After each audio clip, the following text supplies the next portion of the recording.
welcome to the lair. The new lair. I have a new background here that I've got. I'm trying something new this week, so here I am. Okay, I am on. Hopefully, I've got some folks that are starting to come on.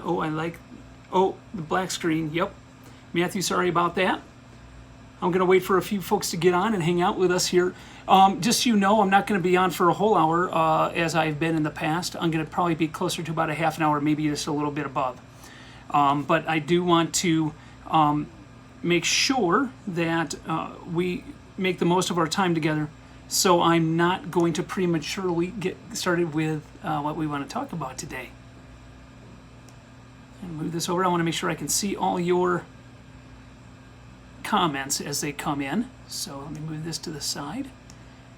See what I can do over here. Sorry folks, just trying to get situated. It's always difficult when you're producing your own content. All right. So I hope you guys are well. It looks like Matthew's with us. Ed is on. Hey Ed, how are you, Edward Carter? I'm so glad you can make it. I know you haven't been feeling very well, and know that I've been praying for you, and I know others are too, and we're here for you, brother. It's the floating head of dawn. Yes. I do have my sanctuary shirt on today, but welcome to the lair. I decided to try something a little bit different today. And as I said, we're going to be on only for maybe about a half an hour or so to talk about a song. So Then Sings My Soul. Again, we focus many times on songs that have meant a lot to me in ministering to my heart, and a lot of times we focus on hymns. But today, I actually want to listen to a song by Theocracy called Nailed, and then I want to talk a little bit about the significance of that song, because honestly, there's such rich and deep meaning to the song. The great and powerful Don. Pay no attention to the man behind the curtain. That's all I'm saying. So thank you, Ed. But without further ado, let's start by maybe what we can do is just talk a little bit about the song before we listen to it. The song is called Nailed. The band is called Theocracy. If you're not familiar with Theocracy, you've probably been living under a rock. But if for some reason you haven't, look them up. They're great. They're on all the digital platforms as far as streaming media goes, and you can buy their albums, I know, on Amazon and other places, or you can download them from other places as well. The album that this particular song Nailed is on is As the World Bleeds, so it's not this latest one, which I think was Ghost Ship, if I'm not mistaken. But it just has a couple of great songs on this album. The whole album's great, but this song in particular is pretty awesome. And we'll talk about why that is. But without further ado, let's go ahead and listen to the song real quick.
Let us talk about that bad boy. Is that not a great song, by the way?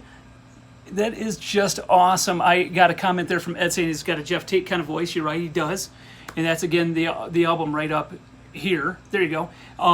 As the World Bleeds, lots of great songs in there. There's a song off the album before that is awesome. It's called Laying the Demon to Rest, and it's so crunchy and so awesome. I love some old school speed metal with melody. It's so cool. I do love it. So as we talk about this song, though, why do I love it so much? Well, it's a great song, right? I mean, it's just so crunchy, and I love the way it starts and those singing, the flying, soaring vocals, right? And, is it so awesome, man?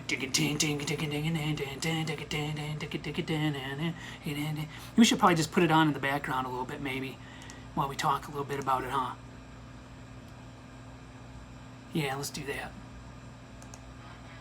So let's talk a little bit about, though, the background of this song. Like, where are they getting it from? I mean, ultimately, this was really a song written about the life or the conversion of Martin Luther.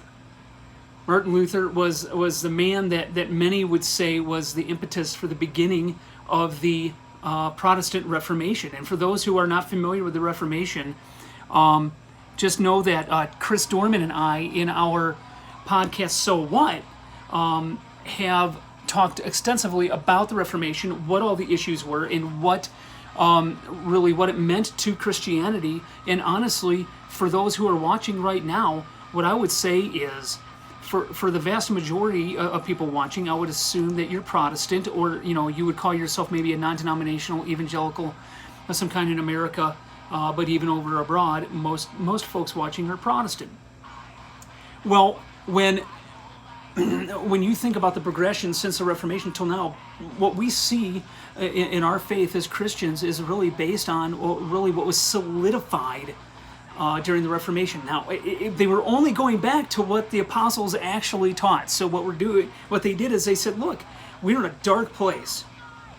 And then light came into the world as the scriptures were rediscovered, if you will. Remembering back in those days, people were not literate, and even if they were, most of them didn't know Latin, so they were not going to be able to read the Bible for themselves. It wasn't printed in mass for people to have. And in fact, Martin Luther himself, one of the things he's known for is that he translated the Bible into the common German so that the average German-speaking person could read the Bible for themselves. But what's cool about this song is it really encapsulates what this conversion of a man who believed that he was made right by a works righteousness. He was a Roman Catholic priest, a monk of the Augustinian order, as they say. Incidentally, he was born in 1483, Martin Luther was, and he died in 1546. He saw a lot wrong in the Catholic Church and a lot of abuse, but before he really did anything that we know him for, he had to come to faith, a saving faith in Jesus Christ. And Martin Luther did indeed do that as he looked at justification by grace through faith alone. And so from 1510, I'm going to read a little something to you. From 1510 to 1520, Luther lectured on the Psalms and on the books of Hebrews, Romans, and Galatians. As he studied these portions of the Bible, he came to view the use of the terms such as penance and righteousness by the Catholic Church in new ways. Not in new ways, he rediscovered what the original intent was. Make no bones about it. There was a pervasively, completely unbiblical way of dealing with how is a man made right with God? By grace through faith. By faith. What kind of faith? The faith of Abraham. Abraham believed it was credited to him as righteousness, and that's it. And so up until that point, this man was trying to be right with God based on merit. And he was set free by the gospel of God in Romans. The gospel of Jesus Christ, the hope that we have in Christ. So Luther's, and again, what we see happen then is he comes to faith and he starts to really see and look very critically at everything going on in the church at that day, and he had a lot of issues that he wanted to have conversations about. They didn't have social media like we have today. Well, they kind of did, but not electronically. One of the ways that they dealt with it is he nailed something to a door called the 95 Theses.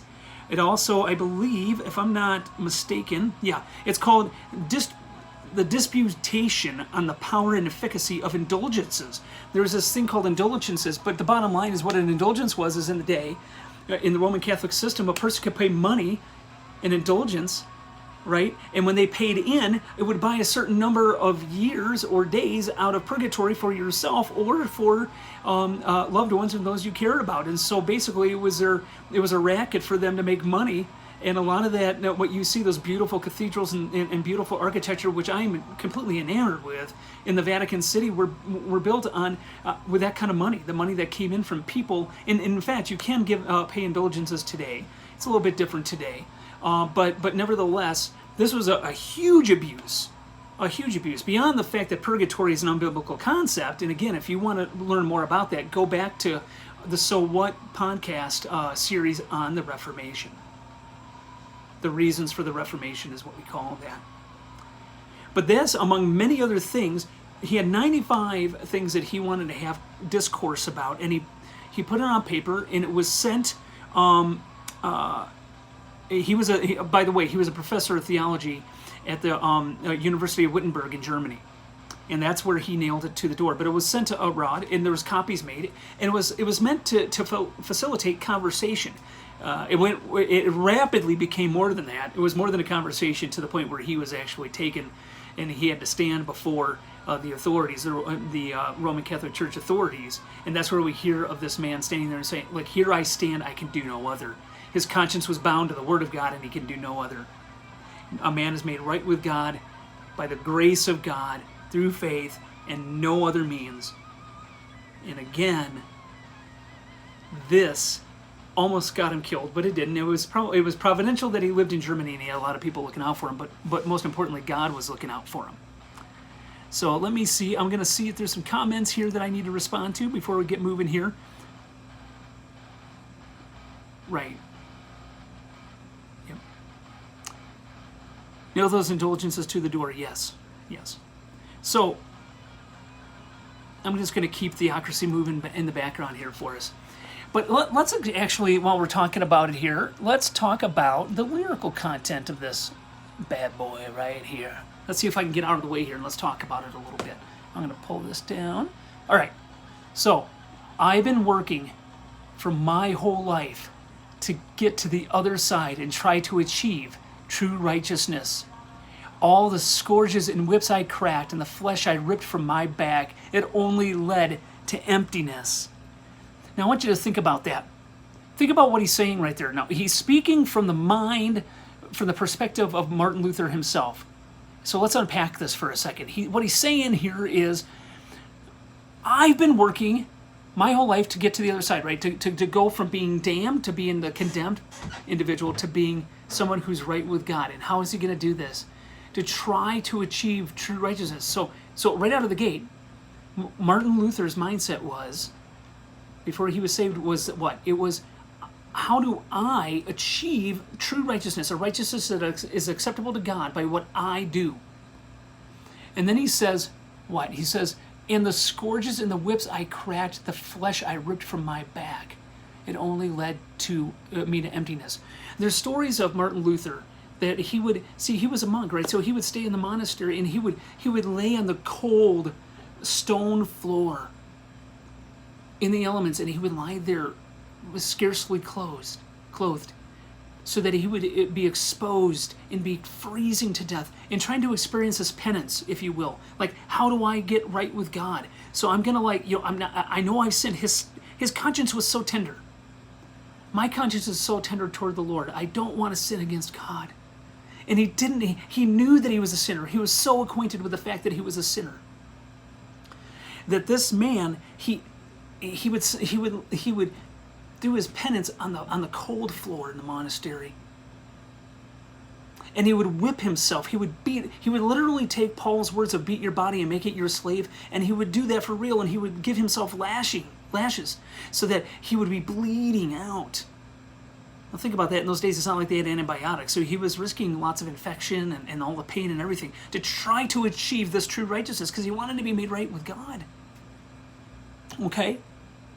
Here I am, a broken man who's done all that a man could do. So he's doing everything a man could do, anything that you may think that you could do to make yourself okay with God. And all of us by nature have that ingrained in us, that we want to do the right things to be okay with God. This man went way beyond anything you or I would probably ever think or be willing to do. So he says, here am I, a broken man who's done all that a man can do, and found that it's only filthy rags. Right? My righteousness is but filthy rags. The righteousness of Christ is what I need. Monasteries, religious schools, indulgences and laws and rules all added up to nothing in darkness and death. Vanity, heartache, and emptiness. Isn't that, just think about how raw that is. He's really capturing the heart and the despair that Martin Luther had prior to being converted and coming to the Lord Jesus Christ and finding that freedom in the cross of Jesus Christ and his burden being released. Efforts all fading away, the flesh and defeat that it brings, till you guide me and show me things that my eyes have never seen before, as I burst forth from the belly of the beast. Never fight it anymore, for the burden of my life has been released. Nail it to the door. So that's his reference then to putting the 95 Thesis up on the door at Wittenberg, right? So that's the response to that. Isn't that awesome? So the glory of it, just breaking open, when he breaks forth from the belly of the beast, and now he's saved. How awesome is that? There is a fountain filled with blood drawn from Emmanuel's veins, and sinners plunged beneath that flood lose all their guilty stains. Isn't that awesome? Lose all your guilty stains. And that's what he experienced. That it wasn't about him. It was about Christ and his righteousness. He who knew no sin became sin for him, that he might become the righteousness of God in him. Let's look at the rest of the lyrics here real quick here. When he says, let's see. Okay, so nailed these 95 things I've learned. They said that I must be burned. Right? The reaction was violent from Rome against this man. They condemned him summarily. They wanted him, they gave him a chance to recant. They wanted this priest to recant because they knew his ideas were dangerous. You know what else was dangerous? Having German Bibles for the German common folk. That was dangerous, so people could read about free grace and faith, access through grace by faith alone. For God has no place for heretics, is what they said about him. All the things that they try to sell, it's trickery straight from hell. And he didn't mince any words when it came to Rome. And he certainly didn't mince words when it came to the Pope either. He called him Antichrist, for sure. This trickery straight from hell to turn it into a den of thieves. And what does he mean by that? Just like what Jesus is saying, where they were making money there in the house of God. They were doing the same thing with these indulgences, making money on the backs of these people that were so fearful of purgatory and hell, that wanted to be out of the torment of that, and they were willing to pay money for it. Yet freedom rings. Oh, no, hold on. See these madmen peddling their wares of dead man's souls, collecting on a debt already paid so long ago. There's fire in my spirit and fire in their eyes, for now they'll want to burn me alive. Again, he's talking about those indulgences that I was referring to. And then what does he say? Yet freedom rings. Freedom rings. Unworthiness is all that I can bring. Just my sin and my brokenness, right? The blood of Christ is all I claim. Nothing else, not my own goodness. For my goodness and my righteousness is but filthy rags. We have all sinned and fall short of the glory of God. The blood of Christ is all I claim. The grace revealed everything that my eyes have never seen before, as I burst forth from the belly of the beast. Never fight it anymore, for the burden of my life has been released. Nail it to the door. Referring again to the 95 Thesis, but really nail it to the cross of Jesus Christ. Nail it to the cross. Isn't that awesome? Isn't that just absolutely phenomenal? I do love this background, by the way. Isn't this cool? I love this. Yeah, Ed. Self-whipping was a common practice back then. Yeah, because again, if you believe that we're only made right by God by being okay, so whatever bad I do needs to be offset by something else that I do. And again, the idea of purgatory is there's nothing I can do in this life that's going to fully satisfy God's justice. And so therefore I go into this other place where I will be purified, if you will, before I'm allowed to be in heaven. And that could take thousands of years of torment still on top of what I've experienced here in my feeble little life here of, 70 to 100 years or whatever the case may be. And it's just not biblical. It's not. We need to rest on the merits of Jesus Christ alone. Christ crucified. For I have been crucified with Christ, and I no longer live, but Christ lives in me. The life I now live, I live by faith in the Son of God, who loved me and gave himself for me. And then what does he say? What does Paul say? He says, for if righteousness could be obtained by observing the law, by doing the right things, then Christ died for nothing or needlessly. If we could achieve righteousness and good standing with God by just simply obeying the law, then he died needlessly. Now, that's when he talks about that, he's like, look, it's an impossibility anyway.